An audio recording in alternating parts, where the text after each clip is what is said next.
哎，你说这个篮球队奇怪不？教练一上来就教传球。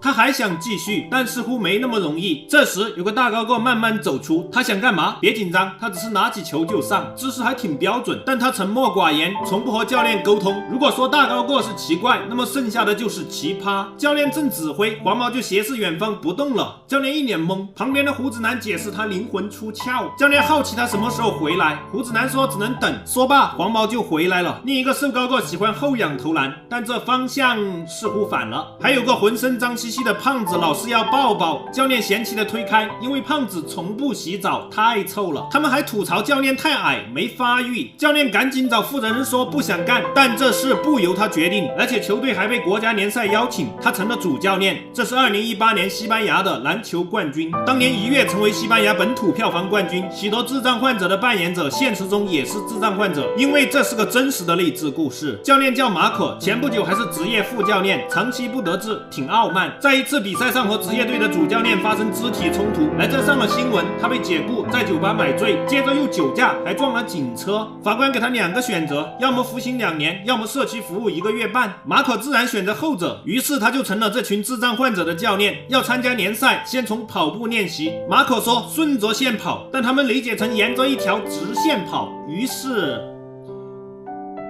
确实难教，但往往傲慢的人对胜利也很执着。马可没放弃，他盯上那个打篮球很溜的高个，希望他加入球队。但奇怪的是，这个人理都不理他，直接走开。直到这天，他从负责的老人那里知道一些事，你可能不会相信，眼前这个骑车贼溜的人是智障患者，而且他还每天早上4点起床。他没有家人，在一家餐厅洗餐具自力更生。而另外一个智障患者，他在认真拆装发动机，还有一批看起来不正常的追随者。更酷的是，这些智障患者还有乐队，尽管不好听，但跟他们比起来，似乎我们更像智障。他们因为一些特殊原因成了智障患者，但认真是一种态度，跟智商无关。而那个从不洗澡又喜欢抱抱的胖子，他蛮有爱心的，在宠物之家工作。马可教练问老人胖子不洗澡的原因，老人说因为胖子小时候溺水差点被淹死。但关于那个会打篮球的高个，老人还是没说。这天，智障患者即将迎来第1场篮球比赛，马可叫他们穿蓝色，黄毛坚持要穿红色，因为他女朋友喜欢红色。是的，他是智障患者，他也知道他有不正常交易，但他居然记着他喜欢的颜色。而另外一个智障患者坚持穿红色，是因为他妈妈不喜欢蓝色，于是只能在红色外套了蓝色。而他们的对手其实也是智障患者，但这次比赛瘦高个没来，因为老板不准他请假。老板也并非什么爱心人士，只是这些智障患者可以让他少上税。马可也有一个秘密，他有个爱他的妻子，妻子一直想要孩子，但马可不想，于是他害怕见到妻子。另一边，球队的训练项目也越来越多，传球也得心应手，胖子都能进球了。但当他要抱抱，马可还是拒绝，胖子很失望。直到这天，一群人在洗澡，浴室里跑进一只小老鼠，胖子以为老鼠像自己，赶忙叫马可去救，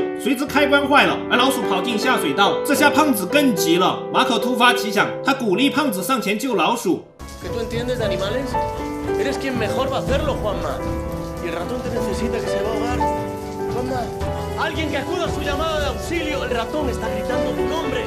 胖子盯着水，他还是很怕，但他脱下衣服，他更担心老鼠，他趴着大叫：“老鼠快出来！”马可引导他站起来，并给他沐浴露。就这样，他第一次享受到沐浴，他一边叫一边洗，舒服，从未有过的舒服。他克服了恐惧。当他再次要抱抱，马可笑着接受。再次去比赛，胖子还带了爽身粉，一路爽，一直爽。比赛时，对面的人看起来一点都不像智障。马可的球队处于弱势，还落后21分。还好他们有个暴力女，这人一上场，对方主力就萎了。从此，暴力女就被他们叫叮蛋的苍蝇。马可的球队赢了，他们开心的在车上一直吵，闹得人群不想和他们一起坐车。叮蛋的苍蝇又叮了司机，这下好，没有公交车愿意带他们去比赛了。马可的驾照之前也被吊销，只能去找妻子。这个女人真彪悍，丈夫离家出走刚回来，她反手就是。哦，宝贝，对不起。好了，咱也不知道是不是故意的，反正男人有求于他。男人的智障患者球队要去比赛，没人开车，只能彪悍的女人上阵了。车是一辆老旧露营车，车主担心的介绍很仔细。女人说 OK， 随之。车主惊得合不拢嘴。有了新司机，马可的智障患者球队也一路高歌猛进，就连那个孤僻的高个看着球员们开心打比赛，他的内心也开始信任马可教练。马可再次邀请他加入球队，他接受了。而这段时间的相处，马可和妻子的关系也变得如胶似漆。但马可还是不想要孩子，只是有些松口，因为妻子年龄大，他说他怕孩子是智障患者。妻子有点生气。转眼一个智障患者就告诉马可，他也不想要个不健康的孩子，但如果可以，他希望有个像马可一样的父亲。是啊，孩子的先天是什么样，我们没太多的决定权，但我们可以选择做个温暖的好父母。最后一场比赛也是决赛，在很远的地方，对方是曾经获得冠军的矮人队，而且马可的球队连买机票的钱都没有。老人很无奈，但也只能面对现实。马可不想放弃，不只是他的性格，更是为了孩子们。这时一直支持他的母亲也要去旅游，但马可和妻子想了个办法，他让妻子装扮警方，两人去找瘦高个的老板，他们还偷偷录了老板压榨智障患者工人的视频。这意味着被起诉的话，老板就要被罚款6万欧元，还面临4到6年的监禁。但老板还有另外的选择，那就是把他们去决赛的花费包了。老板慷慨解囊，球员们第一次坐飞机很开心，但就在进酒店电梯的时候，马可却怎么都不肯进去。原来马可教练也有童年阴影，他曾经被困电梯，所以他害怕。这时胖子学着马可骗他里面有蛇，就这样马可进了电梯。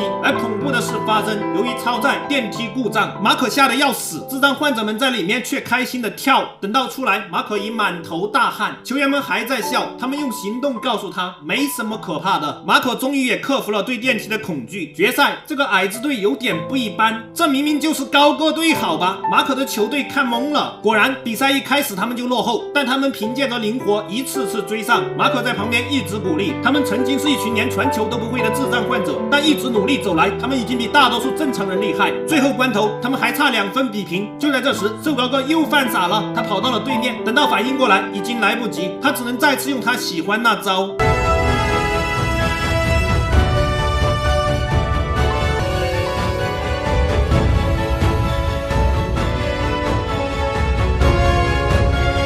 可惜没进，马可失望的抱头。但接下来他很意外，似乎很欣慰，因为他的球队开心的和别人打成一片，暴力女还跳到对方身上。对他们来说，是冠军还是亚军不重要了，他们是他们自己的冠军，他们也是马可教练心里的冠军，也是我们心里的冠军。而赛场出现一个特殊的人，马可的妈妈。原来妈妈一直都在，黄毛还是会灵魂出窍。而高个终于也坦白心声，原来当初他被酒驾的人撞了，头部受伤，女朋友也离开了他也患了智力症。马可也终于决定要个孩子，但该来的总是要来。马可被选为国家队教练，这是他的梦想，意味着他不得不离开这里了。做这样的决定很艰难，但这群大孩子却很理解他，他们主动道别。马可在哭，他们却主动抱着他，他们逗马可笑，这是一场笑着的道别。因为在这个过程中，每个人都成长了。马可带他们走了一段开心的难忘旅程，而他们也教会了马可生